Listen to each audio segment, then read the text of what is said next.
Hello, welcome to Tales and Tactics. This is a Beyond the Book episode where we're going to talk about the concepts and ideas that are behind the tabletop gaming that we so enjoy. My name is Troy, your host, and with me, of course, our other host, Max. And behind the scenes with us is our producer, Jay. Today's episode is about a subject that is one that's been growing in relevancy and popularity over the last several years. We're going to talk about solo gaming. This has been a thing for a very long time because it's easy enough to buy a game and then want to play it and not necessarily have anyone to play it with. You're absolutely right. Even for wargaming, this goes a ways back, and I think some of the most popular soloing games that I can think of are a lot of hex and counter games were popular to solo back in the day. Absolutely, yep. Mostly because they were easy to everything was easy to parse and measure because everything was regularly determined. Yep. It didn't stop there. It moved on to tabletop miniatures for people soloing Napoleonics and using different ways to determine how those outcomes would actually happen. Role-playing games very quickly came into the picture, and in fact, the second, at least credited to be the second role-playing game, Tunnels and Trolls, pretty well was, if not intentionally, then accidentally built in such a way that it made for a perfect solo game. That continued into, everything. There's solo rules that people will make for just about every system you can think of. And solo gaming certainly got a shot in the arm during various stages of different lockdowns that people may have experienced over the last 5 years, due to whatever it was, COVID, etc. And it got people playing games they had only ever played in cooperative settings on their own, or even investing in brand new games that seemed like they might meet the promise of being soloable without an opponent, the game itself providing everything you need in one box. Now, for me, my experience is I mostly solo miniature wargames. RPGs I have done, but I've only managed to really do it once. It's more challenging, but to me at least, I initially found it more challenging than a war game, which is easier to define what you're doing. It's like a box, it's a garden, and you're in it. You've got limits like the edge of the table. You have an objective to win the game. It seemed a lot easier to process out the idea of doing it as a solo exercise. Yeah, I would agree with that. It can be done very simply. There's a lot of systems for just, there's a popular one where you have a bunch of dice and you throw them onto a page and then you connect the different areas together based on where the dice land and determine the size or function of each of those rooms by what rolls. There's a whole bunch of systems. So it's often easy enough to create a dungeon. There are even tools that were made as assistants to game masters. So the one that I'm for making dungeons, if you want to take that approach, one of my favorite ones, and probably the most robust of these, is Central Casting Dungeons by Task Force Games. Oh, yeah. Tricky to find a hard copy of this one, but if you can find a PDF of it if you search around on the internet. And it has procedures, though not necessarily they can't necessarily be done on the fly. It's more for generating a whole dungeon or giving you ideas for generating a dungeon and generating corridors manually using dice.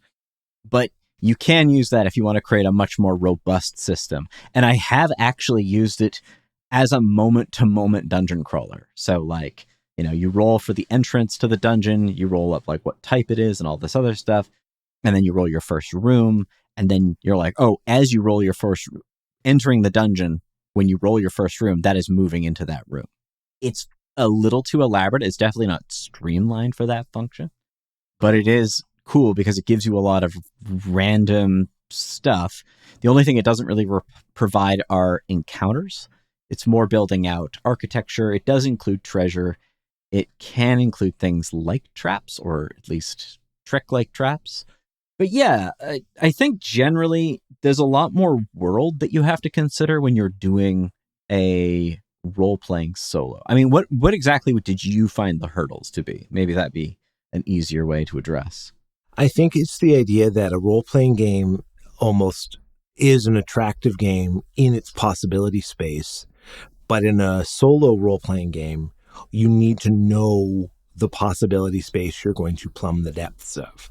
You need to have that, I would argue, more so defined than simply I guess in similar ways to a war game. You mentioned a dungeon, and I actually think you're onto it, because that is something that is a contained objective that you could solo game around.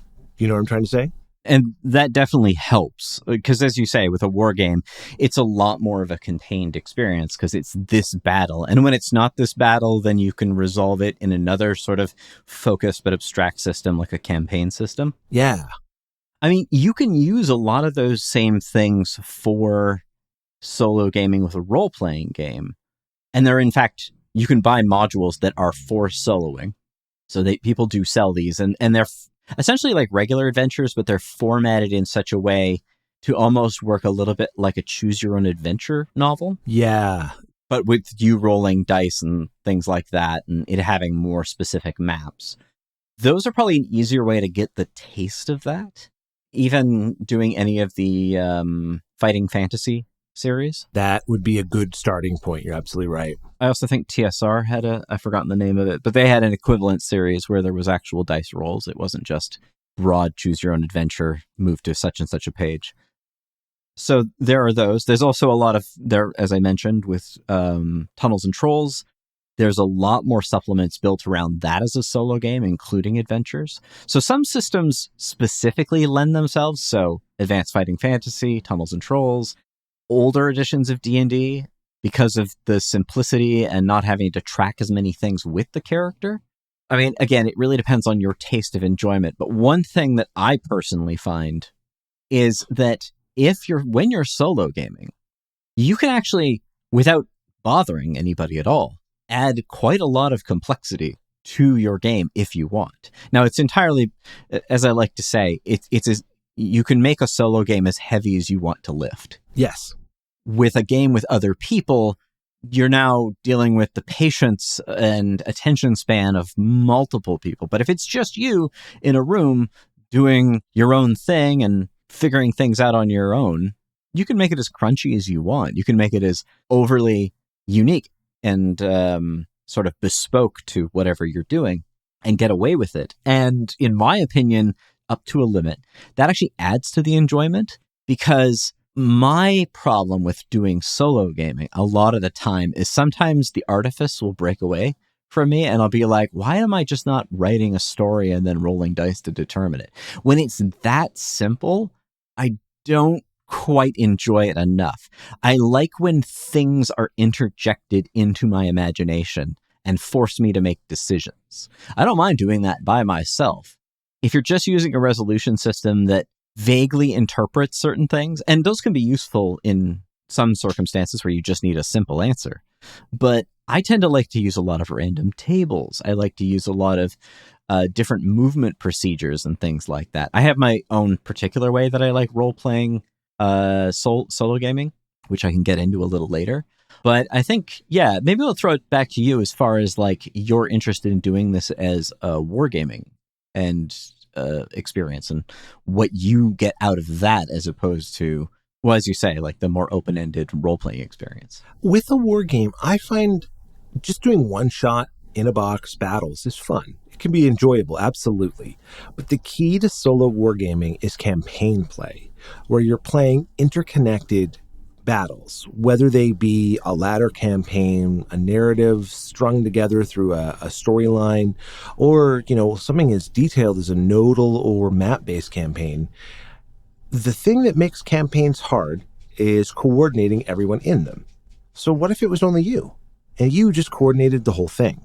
So it gives you the promise of campaign play without the scheduling hassle that many adults really have a hard time working around to execute something as complex as some wargame campaigns can entail themselves to be. So I really like the campaign, the progression through a campaign, and like you say, being surprised by the events that I don't foresee because I can't author this. This is as the results of a tactical game engine and a campaign engine, whether it's operational, strategic, or abstract as heck, whatever. it's because I can't decide everything that's going to happen to this level of interest to my own taste. All these things are going to help decide that and give me an outcome that's even more distinct than I would have even thought of myself. And I think that is really rewarding.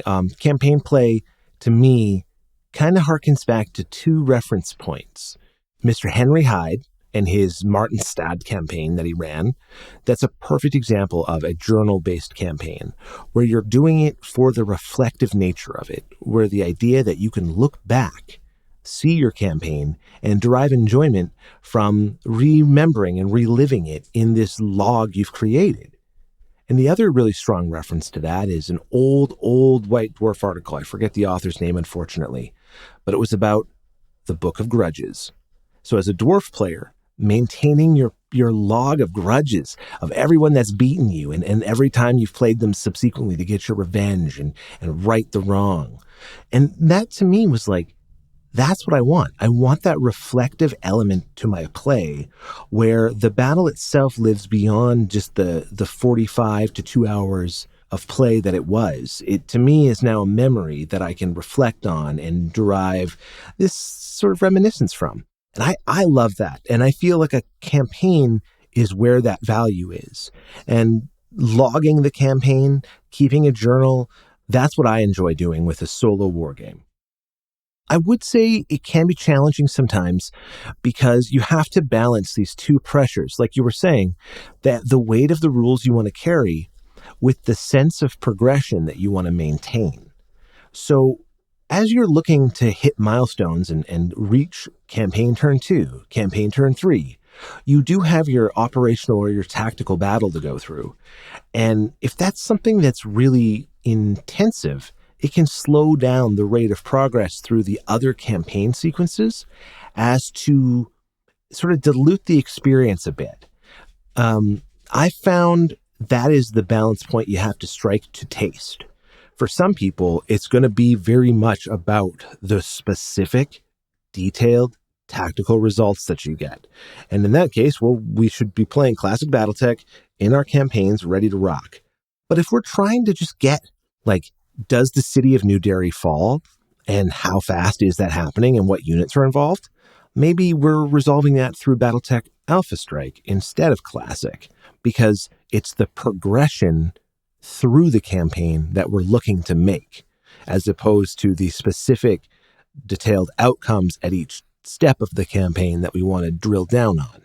So it's like finding a balance point between those two pressure points, I think is something you need to do in a war games campaign. Like Max said, in a role-playing game, if you find that you're not getting enough interest out of your dice rolls, it's like, well, write a book. You can do that too. But if you have something that gives you enough of a sharp edge that your decisions are cut against it, and you have to manage this other set of considerations, these rules, then you're getting into some fun stuff. Yeah, like, I think it still needs to have a generative sense of play in order to be effective. I mean, obviously people can play however they want and do, but a lot of the systems that I see out there they don't provide enough resources. Actually, one thing that I found somewhat useful, depending on what you're playing, there's a number of people on, say, Drive-Thru RPG that just produce books of random tables for different themes. Oh, yeah. And so those can be like a great way to kind of interject certain things while also using like an Oracle system. Actually, that's another point. Like, if you're using an Oracle system, like, which one do you use and like why? So to define an Oracle system, can you let us know what that does for a player? So an Oracle system, in the simplest sense, is a way to determine decisions outside of your control by a dice throw of some kind or some other method. I've seen Oracle systems that use cards. In a lot of the cases, it's dice. I think the most popular, well, I don't know how popular it is, but the most expansive of these is Mythic. Yeah, I would agree. I think that probably has popularity just due to its visibility online. But what it does is it effectively creates a percentile. You assign a percentile value of the likelihood of an event based on a couple factors that the game helps you with. And you roll against that to determine the degree of success. It can be bad, very bad, good, very good. But it is sort of a ticked, like, is it green or dark green or red or dark red, right? It's not really going to give you a ton of nuance to that decision point. Well, I feel that at its core, an oracle doesn't need to have a ton of nuance, but it will generate certain sorts of answers. Right. As I said, with Mythic, the basic core of it is a chart that ranks things, I believe, from 1 to 10 on one side, and then what they call chaos factor or something to that effect across the bottom. Yeah, that's right. And you determine the difficulty out of 10, and you determine the chaos factor, which is usually based on what's happening in the situation. And I think the method is every time you succeed, the chaos factor increases depending on what you succeeded at. Like every positive result on that chart raises the chaos factor by 1, and every negative result reduces it by 1. So you get this ebb and flow, but it could start escalating quite rapidly. Yes. And then as you move to the higher likelihood and the higher chaos factor, it becomes more likely using a percentile roll. And there's a target number, and then there's 2 other target numbers, sort of sub-numbers, which are sort of an exceptional result or an exceptional failure. So you might have, 65 is your target, and then you'll have a smaller version of that, which would be like 20 for your high result, and like 90 or 80 for your failure rate, like your dramatic failure rate. Otherwise, rolling over that number is still a failure. Yeah, so as you mentioned, this is just in a matter of degrees, essentially. It's basically how yes is it. Yeah, and it uses a wide variance to generate it. Originally, I found it useful at the table when a player would ask me something that I just couldn't immediately answer and had that there. I now use a different system to do this because it's just more convenient and easier to interpret. But I found that Mythic was effective. There's also the effect in Mythic where you create a sort of interpretive result. Troy, maybe you can explain how that works. Well, in Mythic, you can get an interrupt basically, right? And this can be rolled on a different table to tell you what nature of interrupted is. So it could be a POV change. It could be take your scene and modify it and bring it back to roll again. It could be a variety of things. And what I found most rewarding was in a campaign I was playing. It was using Edge of the Empire Star Wars rules. We had our villains set to be to have scenes when we rolled interrupts. So if we rolled an interrupt, we would stop what we're doing with our protagonists, and then the players would assume temporarily or kind of take the villain of choice and play them for that scene. And it wouldn't really ever involve the player characters, but that would be how we'd cut off camera over to Darth Vader aboard the Star Destroyer to see him talk to one of his underlings and choke them or something, And it was really cool and very thematic to have those cutaways. It would absolutely kill in an anime game to be able to dive over to the villain and see their laughter and machinations as they summon another shadow beast to go after the party, right? Yeah, if you're playing a game where those things become generative in that way, then yeah, that is probably a pretty effective system for determining how those would resolve or when to shift camera. I'm not somebody that likes to use camera shifts. I think in the solo game, I'd probably be more comfortable with it because I tend to like the limited first person of the players.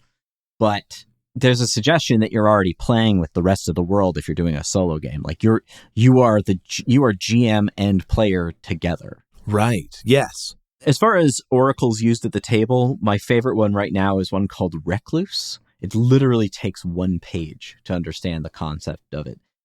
The way they interpret it is a little bit odd, but I found it to be pretty helpful. So you just need 4 D6s, 1 of one color and 1 of another. Or sorry, 2 of one color and 2 of another. So I use black and white dice because I just have a huge bucket of them. You roll 1 white and 1 black for just a general result. And if the white is higher, say it's yes, and the black is higher, it's no.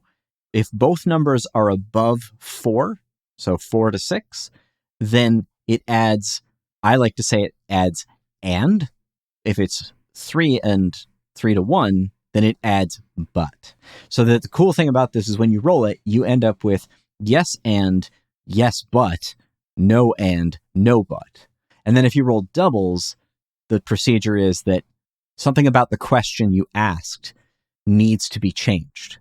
I'm trying to remember the exact example they give, but the idea would be like, is the door locked? And then you roll doubles and you're like, oh, well, what part of that phrase could I change? So it's like, okay, maybe it's not locked. Maybe locking isn't the issue. Maybe it's stuck. So it's like, then you change it to, is the door stuck? And then you roll again. It provokes your imagination because you're supposed to use the initial question as the starting point. And then if you get the doubles, then you're only allowed to modify one part of the question to generate another question. Right. Okay. And I like that because it's very, like, I can carry that Oracle system in my pocket. I mean, I can carry the one for Mythic as well because it's just a D100, but I also need the reference table. I need the full, like, to get the charts and stuff for the interpretive results. I need those. Mm-hmm. There's a lot of lookup, whereas this is just, is this number higher than this? Are both these numbers higher or lower than this? For me, that is my fallback. It certainly use it for table play with like multiple people in a normal game. If I run into something I don't know, that's my go-to. My experience with solo gaming is with role-playing games, but so it's something that I kind of discovered on my own, but then eventually found out that it was a thing pretty quickly.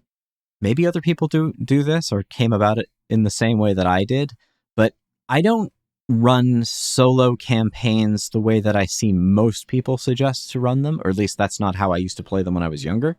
What I would do is I would make a campaign world for my friends to play Dungeons and Dragons in, and we would play, and I would have like a map and locations on the map and all that fun stuff. And I'd even go as far as to determine distance between things. So there was a way of doing that. Later on, I learned how to use hex grids when I discovered hex encounter games. So it really came out of two itches that I had between play, which was, one, I want to play, but no one's ready or no one's around to play. And two, I want things to happen in this world when other people aren't interacting with it. I don't like the idea, the other determinations are like the quantum ogre. Have you ever heard of that term? Okay, what is the quantum ogre? So the quantum ogre is that you want the players in a dungeon to encounter an ogre, and it's in this room, but they take the fork that goes the other way, and you're like, well, they're going to finish the dungeon without encountering the ogre. I'll just move it into this room that they're headed toward. Oh. So the ogre exists in this probabilistic space. 100%. Okay. I have mixed feelings about that. I've used that before, and I've also like intentionally not used that. What I would do is I would get bored and I'd be world building and I'd be like, well, I can't world build anymore because if I got too big, then it'd be too sprawling. I mean, and I'm not talking about like high level world building. Obviously, I would do that, determine gods even if I just kind of threw the game together from really simple parts. Eventually, I'd be like, oh, well, what are the nations called? What's this nation? Does it have neighbors? So on. What are the gods? What are their relationships with each other and what are their domains? All of that fun stuff. Yeah. But by that point, it's all done and I don't need to really mess around with it. Otherwise, it gets too noodly and I ruin a lot of the mystery of the game. So I've quickly learned to not overcook it. Also, with the local game world, like the 30 by 30 hex map that I have of the local area, like I'd be like, well, this guy's trying to do stuff. What would happen if he set out an expedition to try and like attack these guys over here? And in a weird way, I was playing a solo RPG a little bit like a war game. Yeah. So I would be like, oh, well, the tribal chieftain of the swamp lizard people is like threatened by the goblin machinations going over in this area. So he's going to send a little war band to try and like take care of it. And then I would just take them. And this is the great thing about having monster blocks. I did this with 3rd edition initially, but then I found 2nd edition and like AD&D was better because the monster blocks are smaller. And I would just line up a bunch of monster blocks. Like I would copy them down into a notebook and I'd be like, this guy's in charge. These are the grunts. Maybe they got like a spellcaster with them. And then I would hex crawl them as just like using those very simple stats, and I would track their hit points and all that fun stuff. And I would, do random encounters. So, they run into a few people here, a few people in this area, or they run into like an ankeg in the desert, and it breathes acid on some of them and melts them. And they're like, oh no. And then they have to make a decision, and then I can use morale systems to determine how they're like, oh, they fail the morale check. So it seems like a lot of the people are like, well, we're going to turn back. And then it might require a check on the part of the leader to keep them from doing that or to press on. Oh, I love that. Yeah.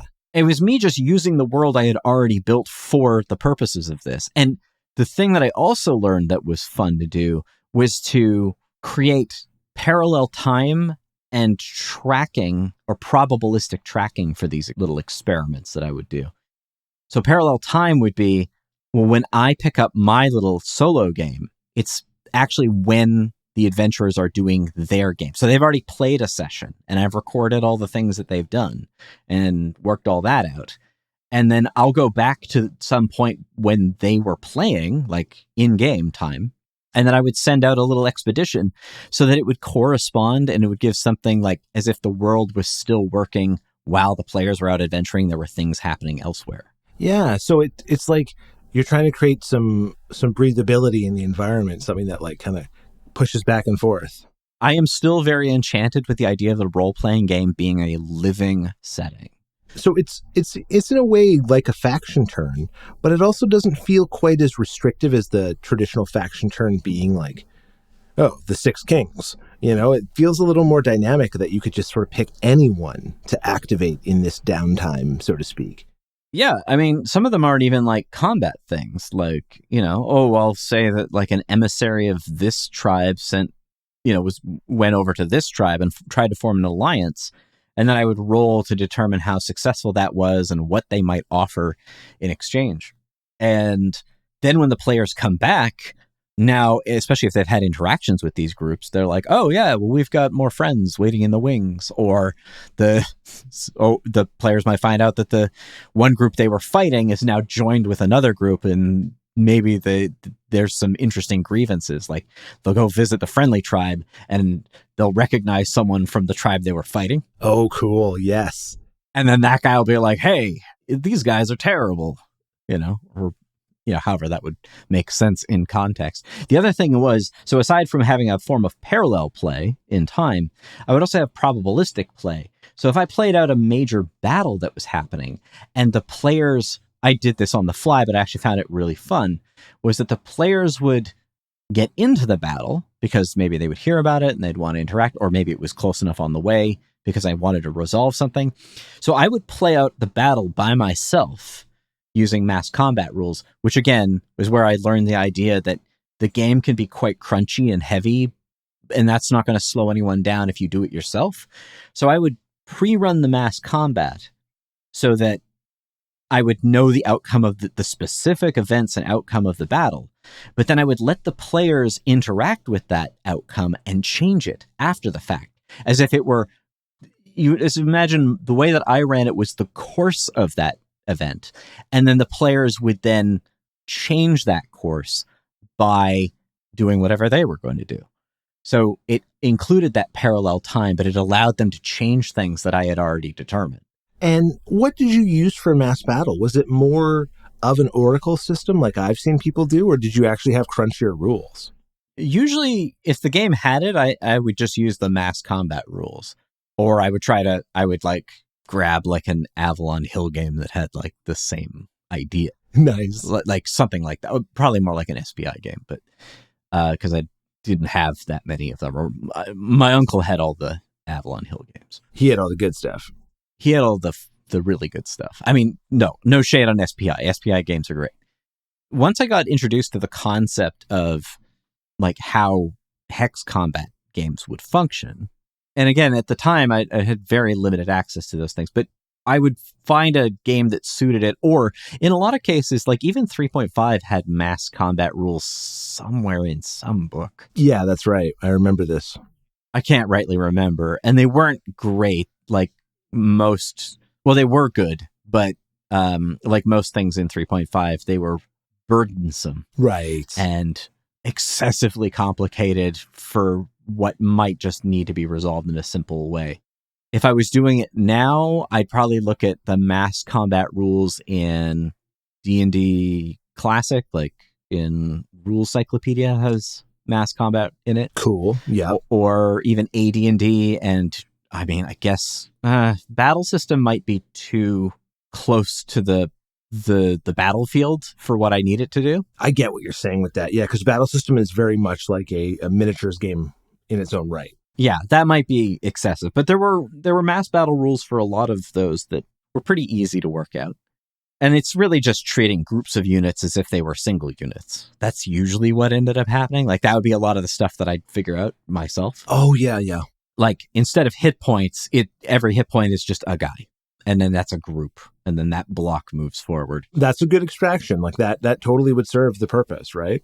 The nice thing about doing this kind of solo gaming is that it added a lot of dynamic to the world. It let me use something I had already made in a way that wasn't being, but it also contributed to the player's experience because they felt like they were interacting with a living world. And also it moved me away from the idea, which I think other games are better at, but if I'm playing a game that's using those tools like hex grids and dungeons with like specific geometry and locations that have specific people in them, as opposed to like a storytelling game, like say a White Wolf game, where I might focus it more on the beat by beat narrative qualities. Right. But if I'm doing something that's more like Dungeons and Dragons or a game like that, it really pushed me away from the idea of having those fixed plots, right? And it focused me more on the idea of other characters in the world, villains and such, having motivations and actually making attempts at making those motivations effective.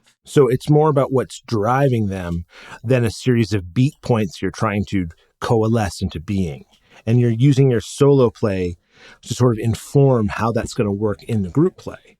Yeah, and it was accidental. And I didn't do it all the time. It took me a while to kind of figure that out. And by the time I had figured that out, 4th edition dropped, and I went through my whole thing with that, and then I basically stopped playing Dungeons and Dragons because of it. Right, yes. And I went to play other things that had different flows and didn't necessarily sit with that. But now that I've come back to it and actually really come back to classic and advanced Dungeons and Dragons, it feels even more suited to that. Let's say that. Yeah, because using 3.5 to do that was really cumbersome, and I was just making stuff up a lot of the time. But I was following the results based on what I had put out. Sometimes it was just an experiment, and sometimes for certain campaigns in high school, that's what worked. Now, when it comes to the best subjects for campaigning, do you feel like stuff that has an easier technological basis is easier to focus on? Like what I mean is, when you're playing a historical war game, there's periods in time where the general and the king and the battlefield commander were all the same guy. That was the prince, and he did all that. So is it easier to depict periods or subjects in line with that? Or is it harder to get into stuff like modern or sci-fi, where there's like, it's not one guy anymore. It's like 50 guys who share responsibility and have staff. I think it depends. One of the advantages of using a historical setting for soloing is you know what happened. That's a good point. That also can work against you because it limits, depending on how much you're willing to change the course of history in your game, it can limit what happens. But say if you wanted to do like Napoleonics and you weren't going to do Waterloo, but you were going to do some other sort of this little moment maybe within that battle, or you would do something at in an adjacent action somewhere. Yeah. That could be a fun way of using historical play to make that make sense. Using fictional settings is difficult in the sense that it has the opposite problem. So it's really helpful if that setting has a history. Right. Like one of the best games to solo and dig into, and I think this is just true of writing any kind of campaign for anything.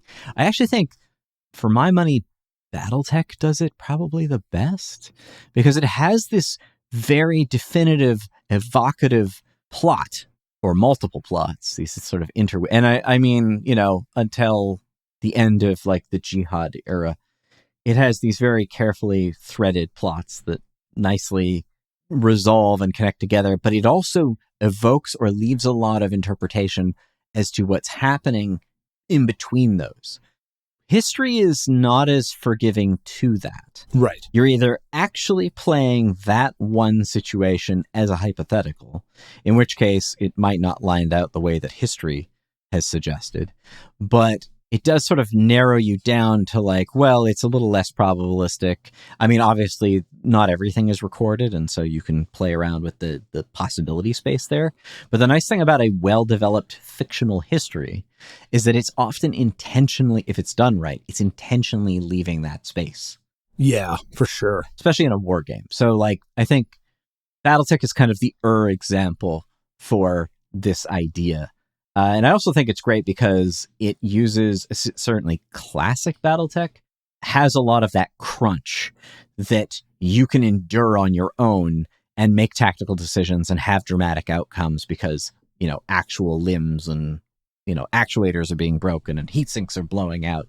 And it has a more dramatic storytelling moment to moment. And then it obviously has all of those other supplementary games that act as a campaign system, but do a lot of the same decision making. Yeah. I know that you like the idea of playing with Alpha Strike as your battlefield determiner because it's lighter, but I assume that's because what you're trying to focus on in that situation is the campaign itself.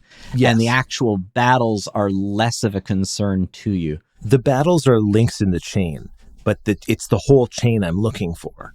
You're more interested in the bigger picture. And so that makes sense. Like that. And in fact, if you really wanted to resolve it quickly, things like tactical operations and interstellar operations have their own resolution systems without even having to go into a battle. There's ACS and there's Battle Force and stuff. Yeah, you're totally right. Yeah, so Battle Force has its own system where you don't even need to touch I don't even call it the primary game because they operate so independently. But you don't have to go down to the actual battlefield level. You can just have, there's this lance and it interacts with this lance, and then we determine certain things by rolls. Again, it's a resolution, right? It's a scope issue, depending on whether you want to cover that or not. So if you want to have those interactions, but you don't want to deal with all of the crunchiness of it, then I guess, using Alpha Strike works.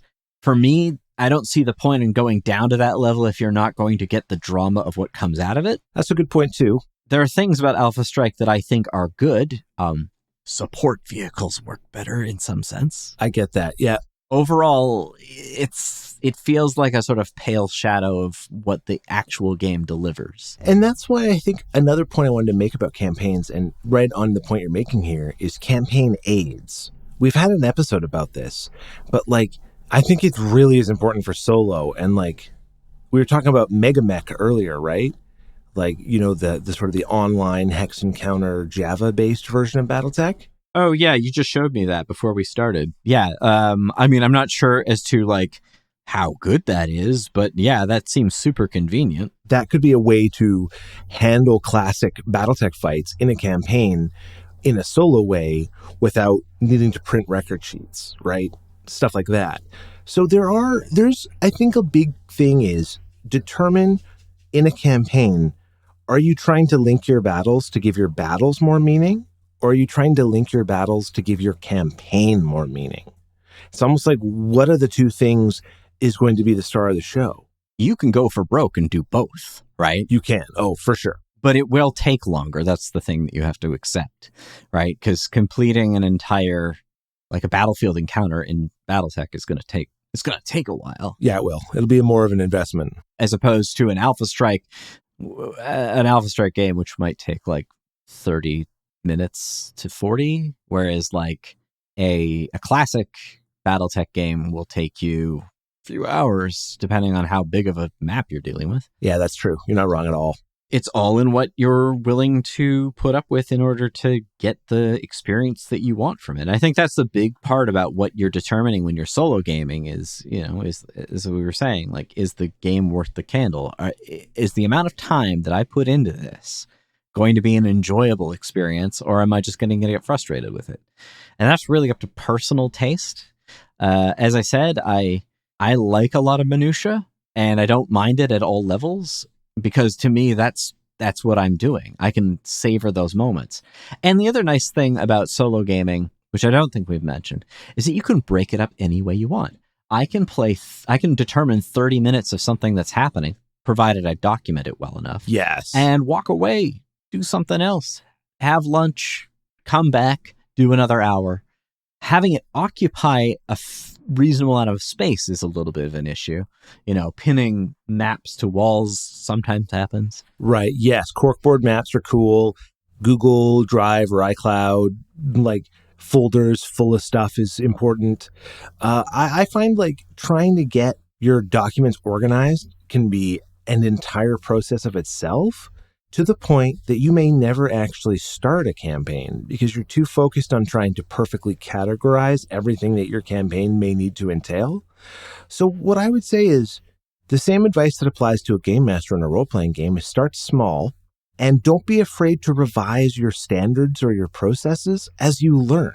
Like when you first set out and you come to your process of this is how I will resolve a campaign turn, if you realize there are efficiencies that you could gain, implement them. Don't be too precious about what you've started as to not revise your document or delete a paragraph or write 2 new ones or do what you have to do to make it work, because you're doing it only for yourself.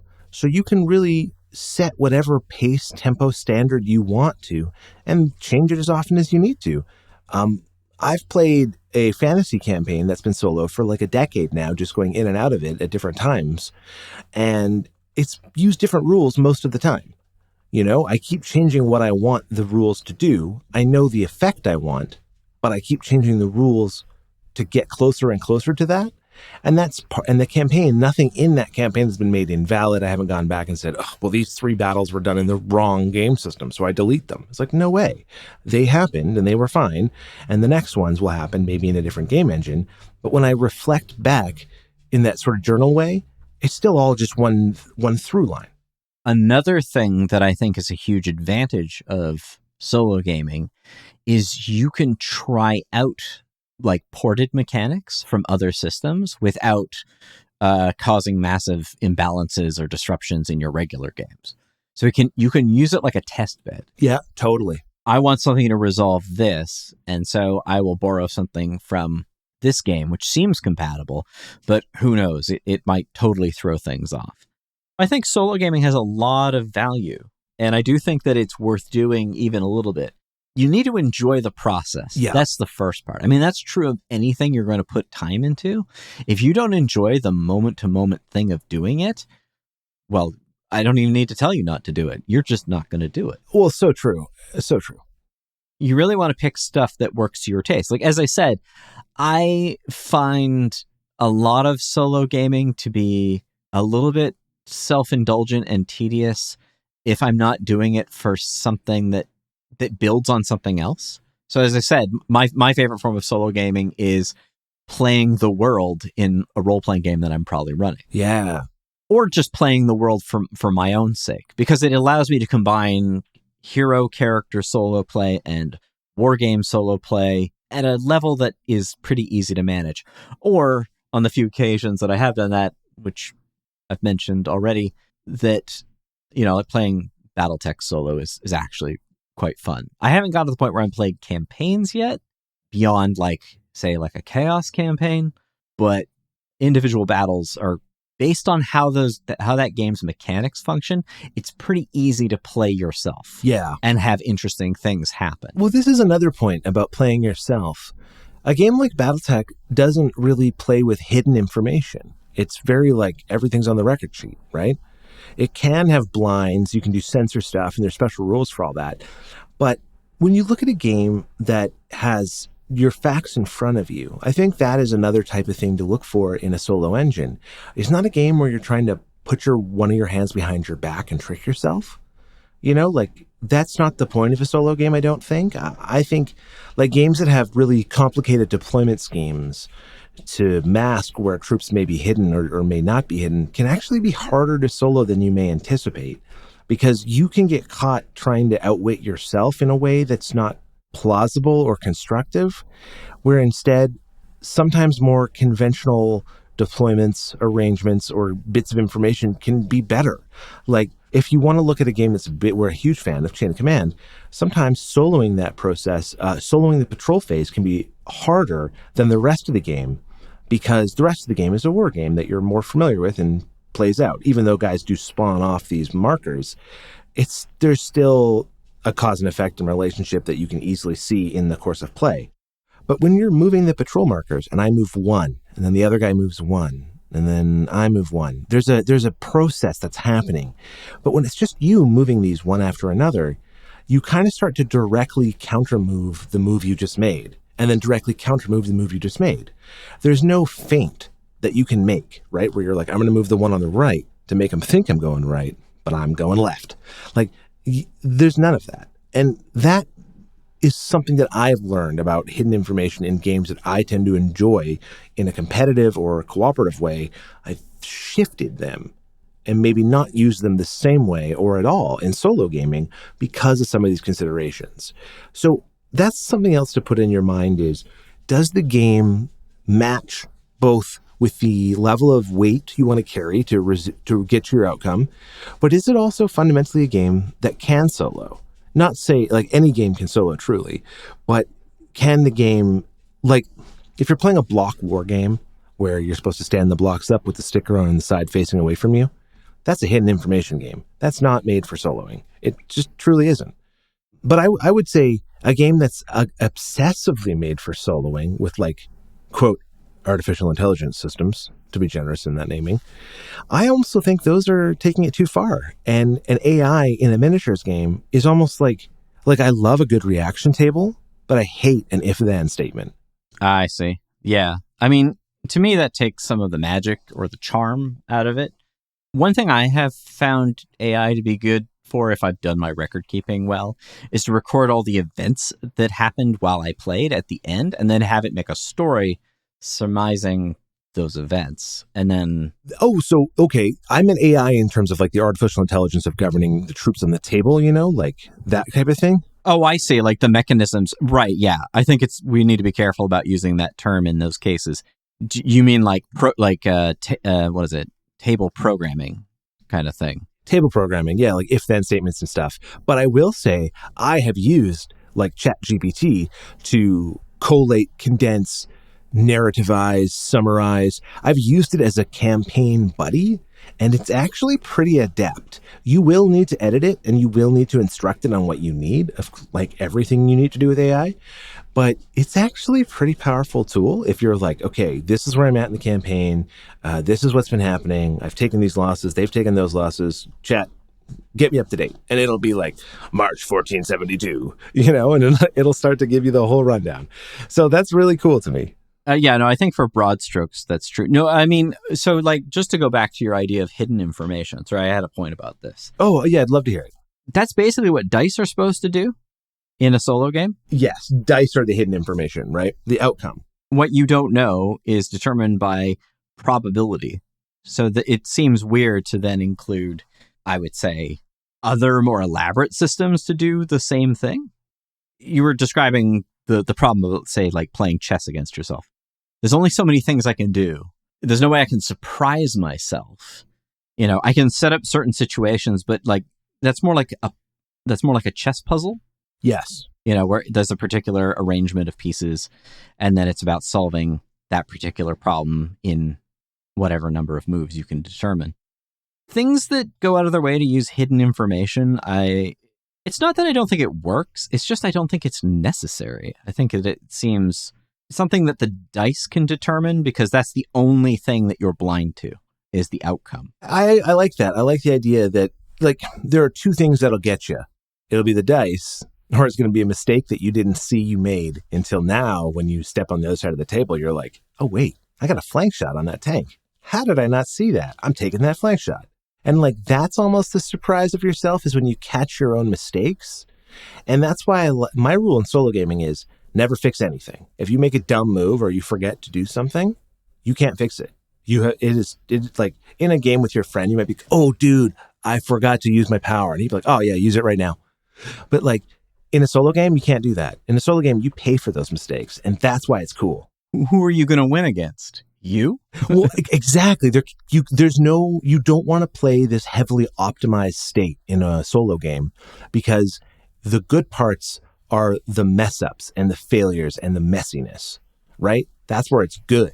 For me, the way that I do it is like, if it seems like I would take advantage of that situation, then that's what I do as a response.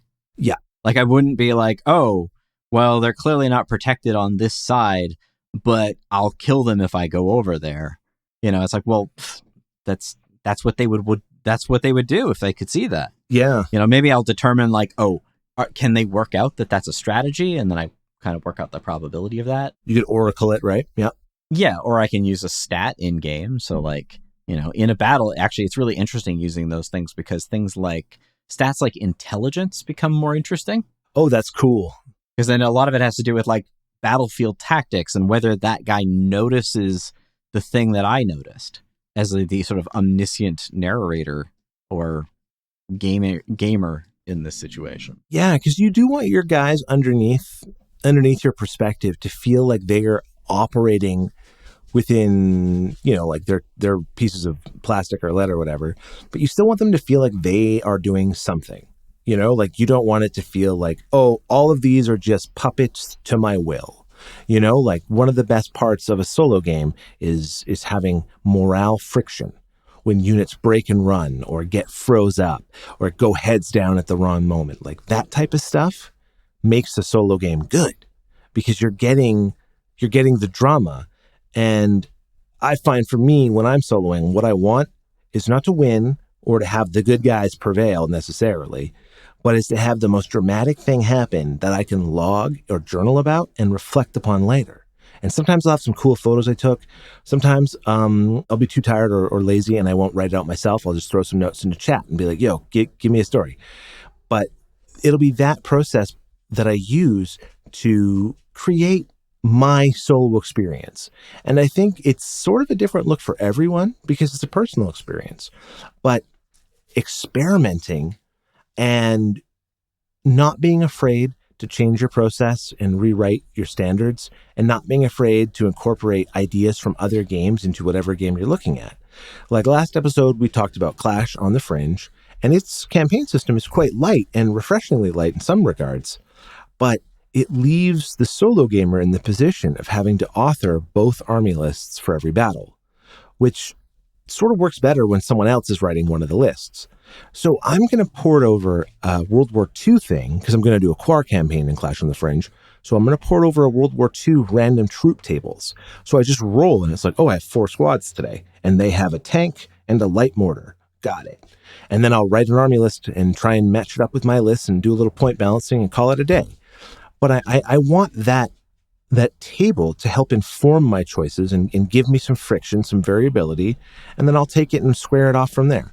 I think I understand what you mean by having your goal be the idea of you want the most dramatic thing. Sometimes you do want that, but I also think the other important thing is, in order to make it retain verisimilitude, you also want to not force that. You want to take it when it appears, but I feel that it adds to the strength of the world that if nothing dramatic happens in that, then you're waiting for the time where it will. It's true. You don't want to cram every page of your comic book with uppercuts, because then no one cares about reading about Superman anymore. But generally, I agree. If that moment exists, then you can take it, or you can create procedures to see if it isn't taken, and even that can be dramatic. But I find the thing about solo gaming is it's all about finding those decision points. It's really a thing where you make a decision, it creates a result, usually by way of random determination, or at least procedural determination, and then you make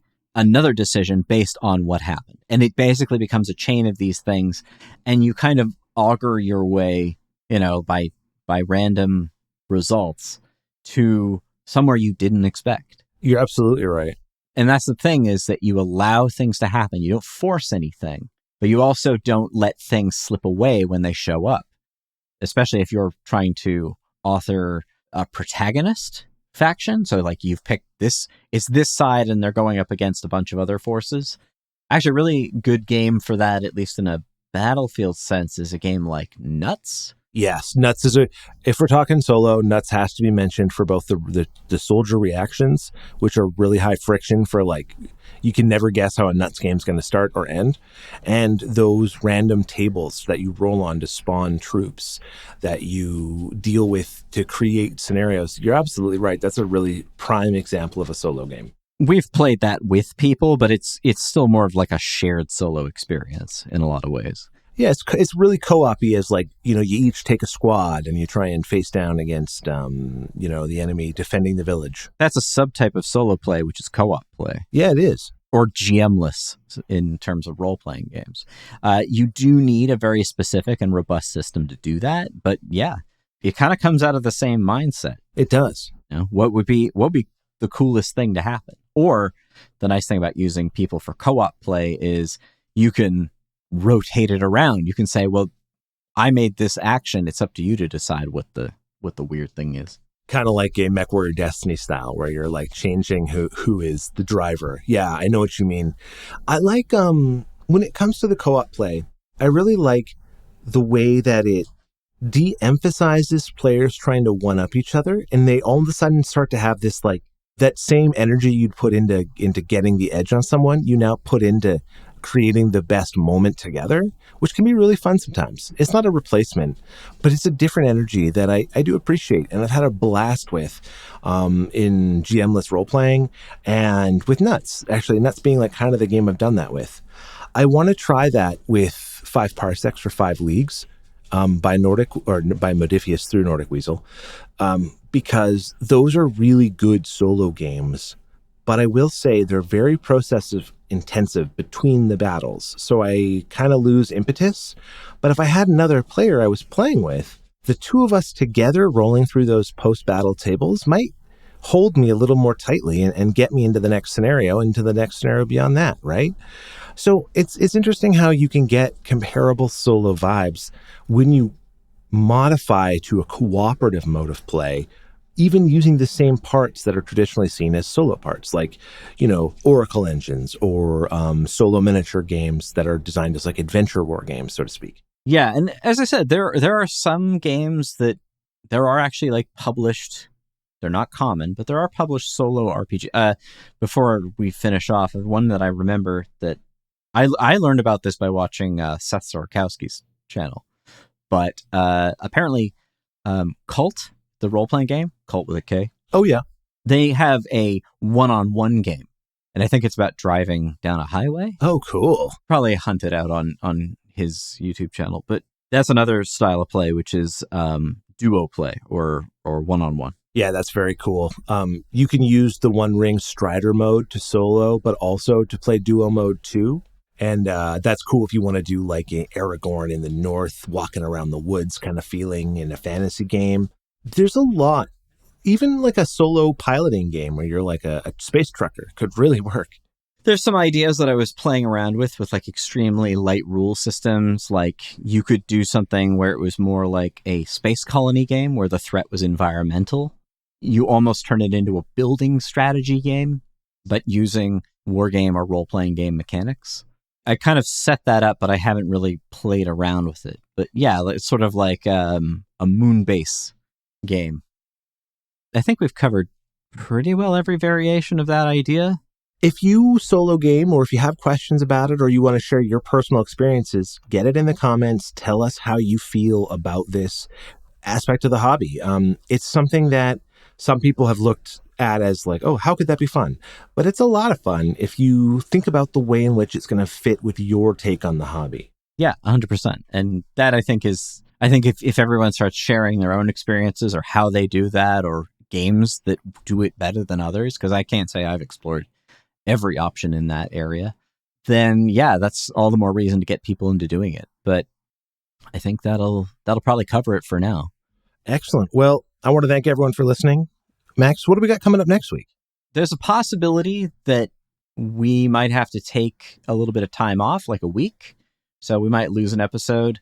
And then after that, it's very much going to depend. So I think it's going to end up being a surprise, though there is a possibility of maybe I'll do something real short and stick it up and maybe have some fun with it. But it really depends on my schedule. So very cool. Well, thank you all for listening. We hope that you'll be with us next time. And until then, happy gaming. Happy gaming.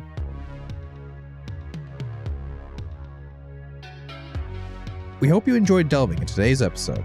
A big thanks to all of you out there for joining us. If you want to continue the conversation, you can find us on Instagram and YouTube at Tales and Tactics Podcast, or on all popular podcast platforms.